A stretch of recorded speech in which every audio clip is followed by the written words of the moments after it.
Seriously, though, we've heard a lot about extremism recently, a nastier, harsher atmosphere everywhere, more abuse and bother boy behavior, less friendliness and tolerance and respect for opponents. All right, but what we never hear about extremism is its advantages.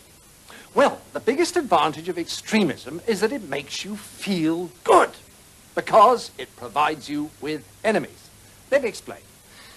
The great thing about having enemies is that you can pretend that all the badness in the whole world is in your enemies and all the goodness in the whole world is in you.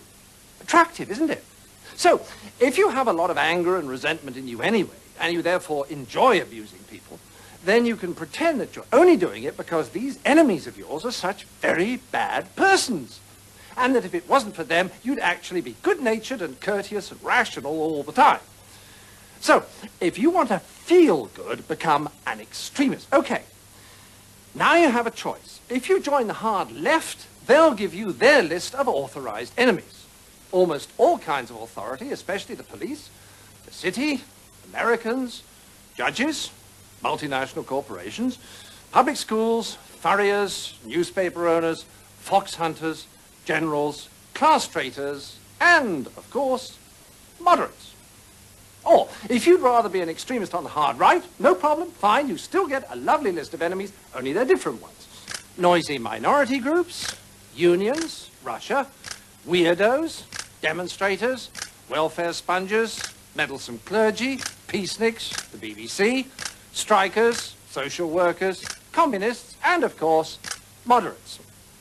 And upstart actors. Now, once you're armed with one of these super lists of enemies, you can be as nasty as you like and yet feel your behaviors morally justified. So you can strut around abusing people and telling them you could eat them for breakfast and still think of yourself as a champion of the truth, a fighter for the greater good, and not the rather sad paranoid schizoid that you really are. And all this explains what we've seen at party conferences. Everyone's sitting there looking grim and bored, and then a speaker gets up with real fire in his belly as well as dyspepsia, and he says, "The other party really are the most awful bunch of rotters, the most left-wing or right-wing bunch there's ever been in this great country of ours, and it would be a disaster if they ever got into power, or held on to power. That's all, we must get into power, or hold on to power, but that's going to be a tremendous fight, a terrific struggle, and we can't relax and enjoy ourselves. No, we must struggle and fight and fight, and struggle and struggle and struggle, and fight against these enemies, and then struggle a little bit more at the end of that." And then the speaker goes and sits down, and there's a lovely warm glow throughout the hall, as if they'd all had tea and crumpets, and everyone looks relaxed and happy and simply radiant with goodwill. Although, if the speaker had said, "We must all have lots of fun and be nice to each other and cooperate in solving problems," they'd probably have lynched him, or deselected him, or taken all his directorships away. Because attacking our enemies always makes us feel good and excited.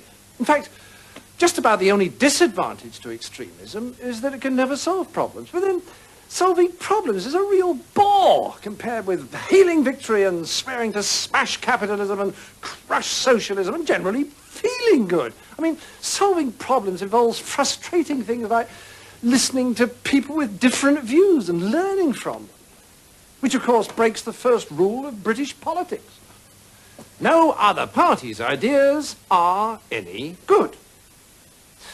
Then, the other irritating thing about solving problems is if the solutions are going to work, they've got to be fair. Well, ask any businessman, he'll tell you a good deal is one both sides can accept. If not, it won't work. But this means that you've got to be fair and balanced, and that breaks the second rule of British politics. Parties represent special interest groups. How can Labour reform the unions when the unions give them 90% of their income?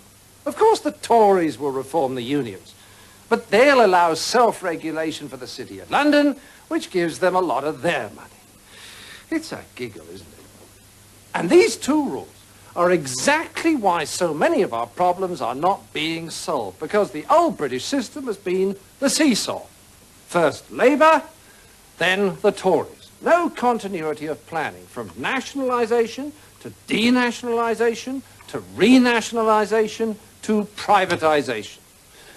And the rest of the time producing those farmyard noises we all know and love from Prime Minister's Question Time.